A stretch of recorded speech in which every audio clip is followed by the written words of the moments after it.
So I was driving down a road with a friend of mine, and we pulled up alongside somebody that we knew, and my friend stuck his head out the window and was just screaming at this person that had pulled up next to us. You're teenagers. And we're I think we're like 16, 17 years old or whatever. As you do. Yeah. And so he starts... Terror's on the road. He starts screaming, and then I also start screaming. And then for some reason, I hit the switch. I think I was like trying to roll up my window. And instead of rolling up my window, I rolled up his, and he hadn't gotten his head out in time. And so I started driving off, and as I'm doing it, his head is getting rolled up outside the window.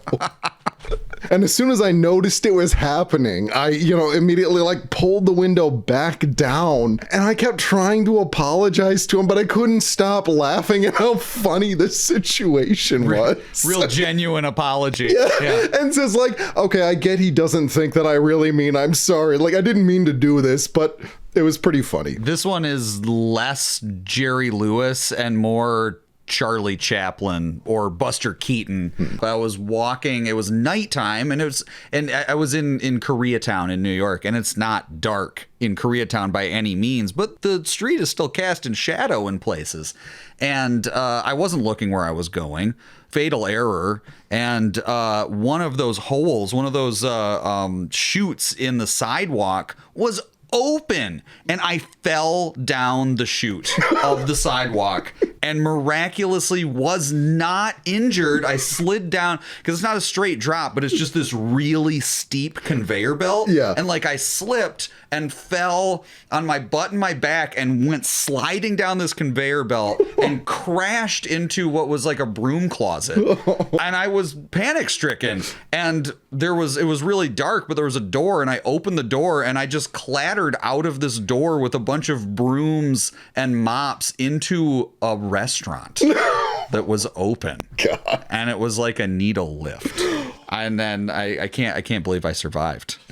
Were you afraid of traps as a kid? Like booby traps. Like booby traps, or maybe natural or man-made. Mine, when I was a kid, I was afraid of quicksand, and inexplicably, I was afraid of tiger pits. Well, quicksand, I found out, is just like a film trope. Like you like people don't die of quicksand. You basically just sink down to your waist, and then that's where it ends. And then you just live there. Yeah, I think there are sink pits. You can die in a sink pit, but that's not the same thing as quicksand. Can't have quicksand in a sink pit? No, they're different things. Tiger pit? I never had one.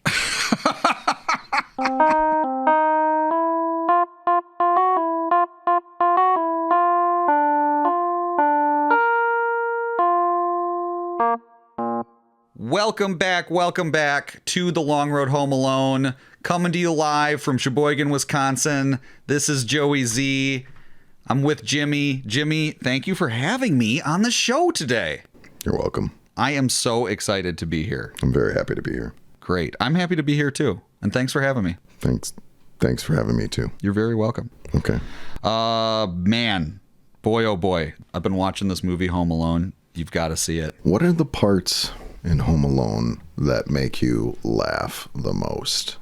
Ooh, that's a big question. Yeah. And part of the reason why it's a big question is because there are a whole bunch of different types of comedy in this movie. Yeah, I mean, you could spend hours talking about it. You could. You really could deconstruct the whole thing from a film criticism angle and talk about all the styles of comedy. We would never do that. Yeah. We wouldn't. Angels with Filthy Souls and the way that Kevin uses it against particularly against the pizza boy is just delightful to me. Always has been. It's clever. It's funny. It's a callback. Yeah. But you don't even know it. When you first see it, it's not a joke. And then the callback is the first time it's used as a joke, which is clever. Yeah. That's a big one for me. I think the one that makes me laugh the most over and over again is the Christmas ornaments, when Marv is going through the window after having failed to go in through the basement and climb up the stairs. He now has no shoes and no socks because they've been taken off by the tarred stairs. He's stepped on the nail, which I also think is just hilarious. It's the delay, I think, in him stepping on it and the scream. Like, he steps on it and then has to look down to make sure that his foot is there feeling pain before he starts screaming, and then he falls directly back onto the basement floor. Marv is a cartoon character. Yeah. He's kind of the only character in the movie who's just truly fully a cartoon character. Oh yeah, for sure. So you like then once he's already been that's run one of through the ringer. Yeah, that's one of my favorites, but it leads up to my favorite, which is the Christmas ornaments, because I love when he does that. Harry, I'm coming in. And then he goes in through the open window and he looks so pleased with himself as he's like, oh, I made it into the house. I outsmarted the kid. And then he just slams both of his feet down on Christmas ornaments. And so goofy. The scream is so immediate and so extreme. Like, I don't think somebody screaming in pain has ever sounded more funny than in that moment. He really hits octaves. Yeah. Daniel Stern is got the screech down to a science in this movie. Oh yeah, the tarantula scream, which I think the influence for that was Psycho. Like, he was basically just trying to emulate the Psycho scream in the shower. That one, a little inside baseball. That one was ADR. That was recorded after the fact. It was a silent scream. Because the spider would have been too scared by the actual sound. They didn't want to upset the spider. And I think Daniel Stern, least of anyone, wanted to upset it. He was really squeamish about this. I guess he doesn't like spiders, and so it was a lot for him. And he said, well, do one take. They also went into the scene intending to use a fake spider on his face. It was like not a prosthetic, but like a rubber spider. A rubber spider, basically. And they said, yeah, it looks too fake, so we're gonna have to put a real spider on your face. And it's perfect. I think that's maybe his best scream in the whole movie. Yeah. Is because he got to do that in the booth. Yeah. He got to loop that one and watch himself, and probably got to conjure some of his own fear watching himself get a spider put on his face. I do love that when he first plants his feet into the Christmas ornaments, and then also he screams, I'm gonna kill that kid, and then he gets up and he starts walking through the ornaments further, and there's this one where he, like, one of his feet just crushes one of the ornaments and he's like, ah! I don't know. It's almost, the first one is just clear pain, and this one is just pain and frustration, like, just like, it's so goofy. I mean, the way he sets both feet in the window, the way that he just walks through them. It's not a landmine. It's not like a minefield of Christmas ornaments. He could step over he could, but he's Marv, so he's Marv. Well, and that was something else that I think, like, really worked with this particular gag, is they wanted to put rubber feet on Daniel Stern, and he thought it would look too fake, which it probably would have, because you can see from the long shots outside when he's wearing rubber feet, it's clearly giant feet on Daniel Stern.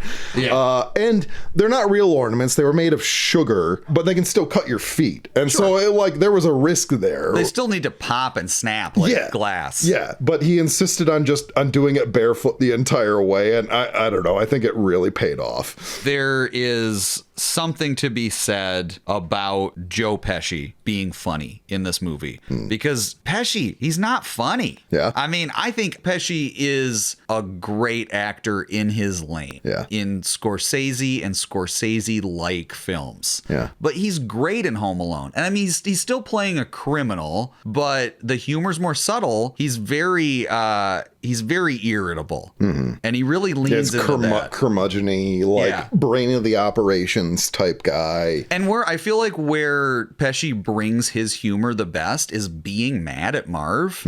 And there's a difference between dramatic being mad and comedic being mad. And even though he's very annoyed all the time, he understands where he lands those comedic performances. Yeah. It's strange that you think of Joe Pesci as, like, not a comedic actor, because I actually wasn't introduced to the Martin Scorsese type of Joe Pesci until well into adulthood. Were you more like an 8 heads in a duffel bag? No, not that one. I knew him from Home Alone and Home Alone 2, but I largely knew him from Lethal Weapon. And he plays Leo Getz in that. And he's just like pure comedy. And he's not the tough guy in that movie. He's even less of a tough guy than Harry is. That is a fair point. You make a good point. He does have comedic roles. So I just want to formally apologize. Okay. I forgive you.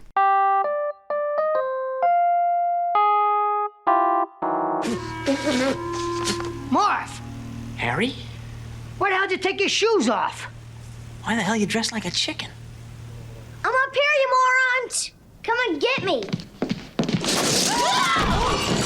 Where do you think this all starts? Like, this doesn't come out of nowhere either. You know, it's actually like pulled straight from the first scene where he says your Aunt Leslie almost stepped on one of your micro machines and broke her neck. You also get that line where he says he's making ornaments. He's building ornaments out of fish hooks. Out of fish hooks. He's an enterprising little jerk. Yeah. I mean, he knows how to craft things. Yeah, he's crafty. I mean, so I think before there are traps, there is this slow build up that sort of primes you to accept this climactic end of the second act, basically. Late in the movie, all of a sudden, this becomes this slapstick hijinks film. Yeah. But you have subtly been trained to accept that in this world already because you have Kevin doing these little things. I also love that Home Alone seems to be well known for its slapstick humor, and that really is just the last 10 minutes of a 90-minute movie. Yeah. You've said it before. It's what brings audiences back. Yeah, I think the laughs that come from the slapstick stuff, it keeps giving. It keeps being funny. And I think largely that comes down to the stunt guys because they're actually like doing these stunts. You know, when Harry slips and falls backwards on the frozen ice on the front steps, that's some guy. Like that's... These are practical stunts. Yeah, and this is actually this guy just walking up there and slipping and falling on ice and actually landing on concrete. And I remember even during the commentary, like Columbus was saying there were a couple times when one of those two guys fell and he was worried that they weren't going to get back up. Yeah, tip of the hat to the stunt guys because they really are the otherwise unsung heroes of this film. They're the ones who deliver it. They're the ones who sell all of these traps, and there are some dangerous ones. Kevin also has, Macaulay Culkin has a stunt double who is unbelievable. Yeah, and Larry Nicholas is his stunt double. This guy looks from the back like an 8-year-old boy. Yeah. I mean, he's not just short. He's got childlike hands. Yeah. He must have been the stunt double for other kids in other movies, but I mean, he looks, you can watch. So for instance, his one big scene is, because normally Kevin's setting the traps. Yeah. But he's got one big stunt where he's climbing Buzz's shelves. Yeah. And if you watch that scene, you see it. You see these shelves collapse in a wide shot. Mm-hmm. I mean, there's no faking that. There's no faking it. It's no trick photography. I mean, these things were set to bust. Yeah. And this guy had to climb these shelves filled with stuff and get to the top in order for them to break and cascade down the wall. And it's just a fantastic that was another stunt too that Columbus said the stunt guy was like actually scared when he was up there. There's probably a best way to do it, but there's no great way to do that one. Well, this is early 90s, you know, it's still like the Wild West of the stunt world. Like they're basically just like, well, you know how to fall well, so go do it. Yeah. And that's pretty much it. Yeah. What about these traps that how do I want to put this? Kevin realizes that the Wet Bandits are going to rob him. It is an inevitability. And so he prepares for war. Yeah. And he knows that he can't beat them fair. They're two adult men. Yeah. So he's got to outsmart them. And most of this is by booby trapping the house. Well, we got our first line of defense, which is just him like turning on all of the lights when he hears them creeping up the first night.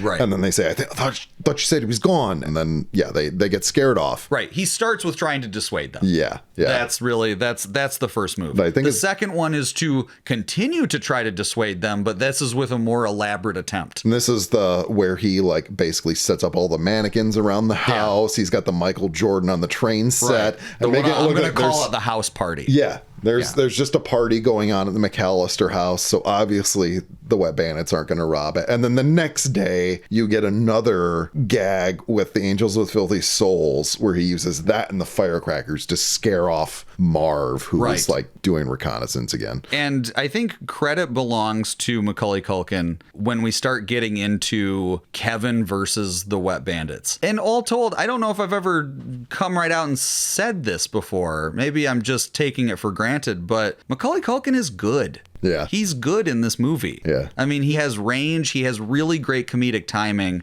And I think there are things that are, if they're not improvised, he does a really good job as a child actor of leaning into these things. Yeah. Regardless of how much direction he may be getting from Columbus. And one I really love is how enthusiastic he is during the house party, where he's got he's got ropes in both of his hands and he's got them tied to his legs. Yeah, and he's just dancing. And he's just doing this really he's loving it. Yeah. He's having so much fun. And then he looks out the window and he sees that it works when the Wet Bandits drive off, and he's just so pleased with himself. I've got this covered. I can be an adult. But the stakes get higher. And so once they catch him with his pants down because they see him putting up the Christmas tree. Yeah. Right? He cuts it down and then they go and walk up. Right. And then he's putting it up and he sees their reflection, so he knows. Yeah. And that's when he's caught off guard because he really unconvincingly calls for his dad. Dad, can you come help me? And Joe Pesci just sees right through it. He's like, nope, he's home alone. So Kevin's got an hour to set this up after church with old man Marley. And then he tries to eat a dinner, but it doesn't work out. Wow. Okay, yeah. Okay, let's go back to that for a minute. So he has not set any of these traps yet. No. He has 1 hour. Yeah, and he draws a detailed map of all of the traps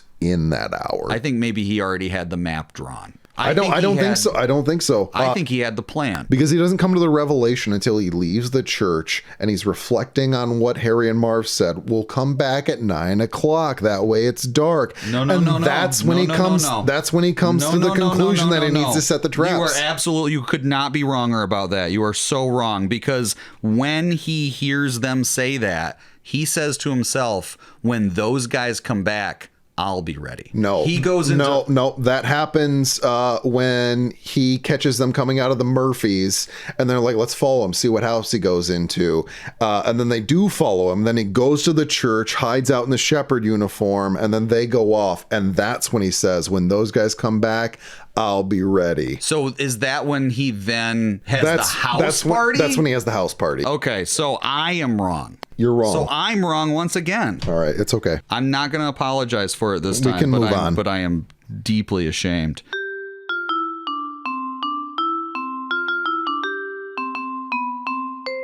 Let's really dig in here and talk about the breadth of the traps that Kevin sets. Yeah. I still think that he did the map beforehand, but I'm just trying to save face at this point.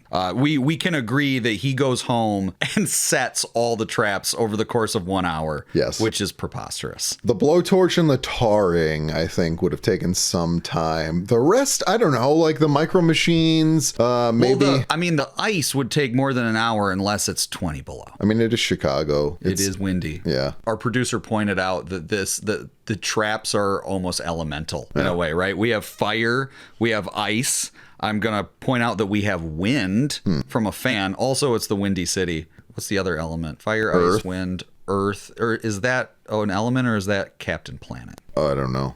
Fire, Heart. earth, wind, water, heart. Old Man Marley's the heart. Man, Marley's the heart. Yeah. And yeah, earth, I don't know where that one is. Well, But- the film takes place on planet Earth. well, I also love, okay, the specifically the wind one, he sets up a fan to like blow feathers. Like this isn't a defense. This is humiliation. This is a great one to point out because this is just humiliation. He is wearing down the Wet Bandits, Yeah. both physically and emotionally. They've now been tarred and feathered at this point.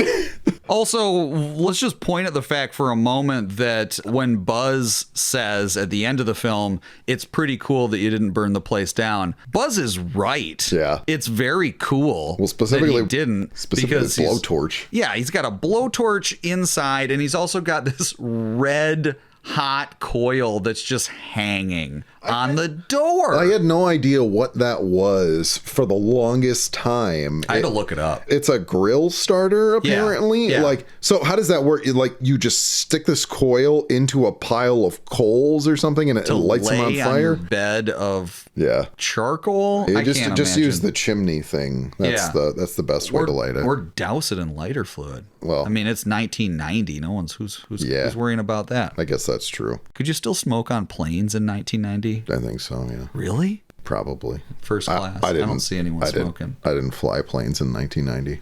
You didn't fly them. I didn't. You weren't yet a I didn't, pilot. I didn't a fly. commercial I didn't airline fly pilot. on planes in 1990. Oh, I get what you're saying. The I was blowtorch, confused. the blowtorch effect. That How did they do that? That is a fantastic practical. It is a great gag. That wasn't a composite shot. They had a piece of glass that reflected the actual fire, which was blowing onto basically this mannequin head that they had wrapped in black cloth that wouldn't burn.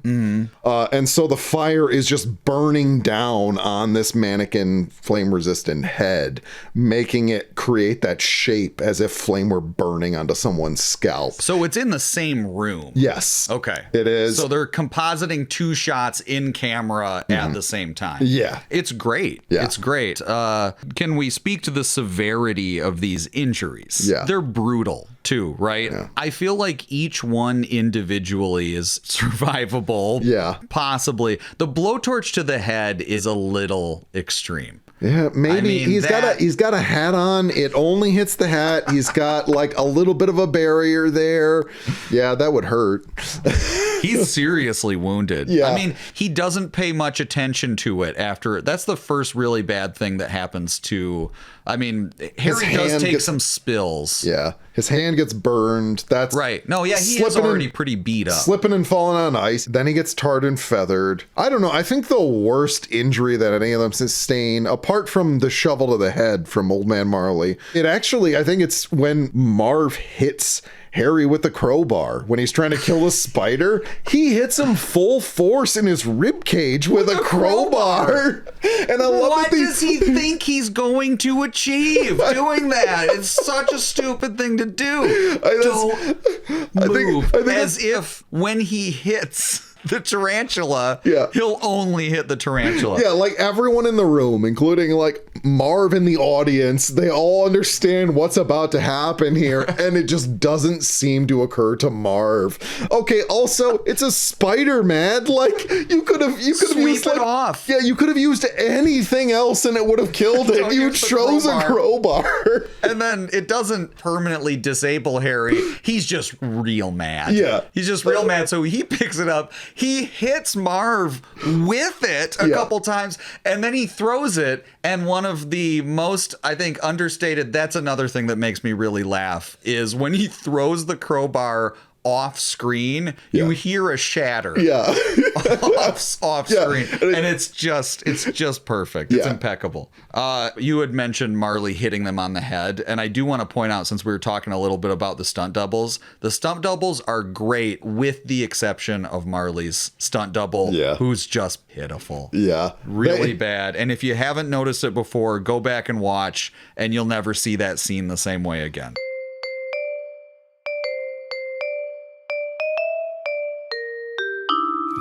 Heads up!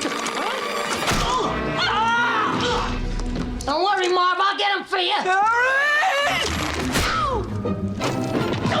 The Wet Bandits are just truly gluttons for punishment. Yeah. And that maybe is my biggest takeaway about these characters is they don't know when to quit. Yeah. And is it a statement on greed? What is it? Why are they so obsessed? I know it's the silver tuna, but when does it become no longer about robbing the house and more about exacting revenge on Kevin? There is, well, I don't know when that is, but there is a point in the film where Harry says to Marv, ever since I set eyes on that house, I wanted it. So there is something driving him towards this house specifically. I mean, honestly, it might be because they forced him to stand in their foyer for like a half an hour before somebody addressed him. And he's like, yeah, I'm going to make these people pay for that. He's got no respect for the McCallisters, that's for sure. Yeah. This does bring something to the fore, which I feel like is maybe an elephant, maybe if not the elephant, an elephant in the room, which is at what point, if ever, do the McCallisters find out that they were robbed? But they weren't robbed, right? Well, they were almost robbed. I mean, that's true. I don't know if it'll ever come up. I mean, they'll definitely find out that their neighbors were robbed, two at least. It's gonna come up. I mean, the police were there. There's gonna be police reports. Yeah. I mean, the trail has not gone cold. Yeah. Right. I know that ultimately it all wrapped up next door at the Murphys, but come on. With that one, I am just willing to suspend my disbelief. Like, yeah, the kid didn't have enough time to clean up the stuff. He didn't have enough time to put the traps together. Yeah, I'm not about to suggest that we should have seen him cleaning up. That would be boring. Yeah. But I still don't buy it. Yeah. I still don't buy it. I try just not to think about that. I try to live in the world of the film. It ends with, Kevin, what did you do to my room? And I mean, like, that you could just chalk up to, well, Buzz was a jerk to me before we left. And I also needed to survive. So I had to get some money somehow. Need the money. Yeah. Right. It's a little unlikely that he managed to clean up all the micro machines, but he didn't. But somehow he just left the gold tooth. Mm-hmm. That's the one piece of evidence that Peter finds.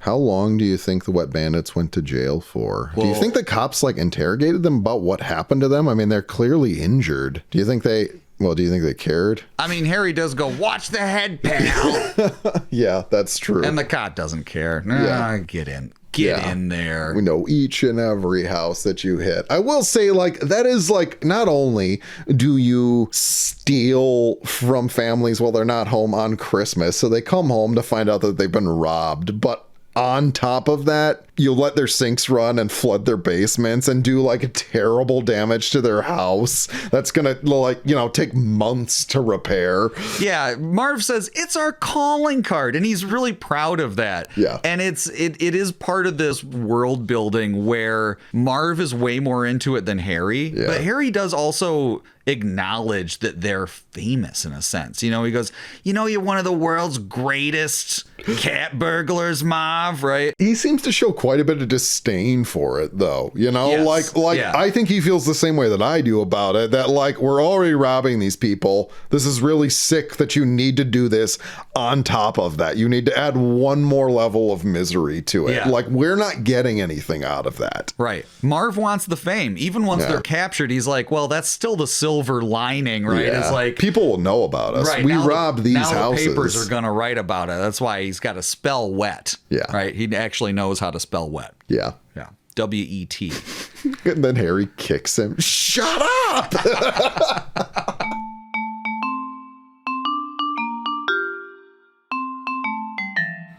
So traps, when it comes right down to it, it's the reputation of Home Alone. Yeah. I've seen Home Alone in theaters a number of times, even as an adult, and the traps still kill. Audiences still go nuts. It's as funny as it was the first time. It's a crowd pleaser. Yeah. It's kind of the low-hanging fruit, per se. It is the slapstick. It's the easy laughs. But it is also crucial to Kevin's journey. and his personal growth, because it is him defending his house. Yeah, the way I look at this final scene, he has the talk with old man Marley at the church. He values his family. He's asked Santa to give his family back to him for Christmas, but the Wet Bandits are about to rob his house, and he has to defend his house long enough for his family to come back home on Christmas. I think that's the idea going on in his head. It's his sense of responsibility. You don't ask Santa for your family back without being a good kid this year. Yeah. And I'm going to have to step up. Yeah, and it feels like the natural end to his arc in this movie. So would you say that when it comes down to it, it is the point of the whole film? No. Is Marv your favorite character? I don't know. I wouldn't say so right now. Is Kevin? He could be. I think that if you haven't seen it, you ought to see this film. Home Alone, 1990, Chris Columbus, written by John Hughes. I love when Joe Pesci gets shot in the nuts, and he's just like inconsolable, and he's just shouting over and over, like, and the entire time Marv is like, "What? Are you okay? What happened?"